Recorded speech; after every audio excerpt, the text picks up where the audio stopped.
Nawab Ali Mohammad report माह रमज़ान मुबारक जे बारबरकत ऐं रूह परवर लम्हनि में हर साल जी आहिनि। साल ब पीर आफ दरगाह सैयद हाजी पीर नूर शाह जिलानी दरगाह सैयद हाजी पीर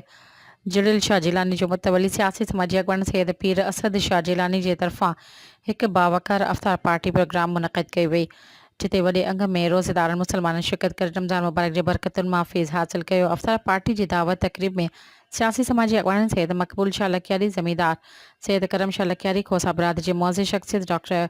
पुन्नल खोसो, ज़मींदार रईस मोहम्मद हुसैन जतोई, ज़मींदार रईस नियाज़ हुसैन जतोई, रईस कमाल खान जतोई, रईस गफ़ार जतोई, गुलजार जतोई, शरीफ जतोई, सेठ ज़ुल्फ़कार जतोई, ग़ुलाम हुसैन जतोई, सनाउल्लाह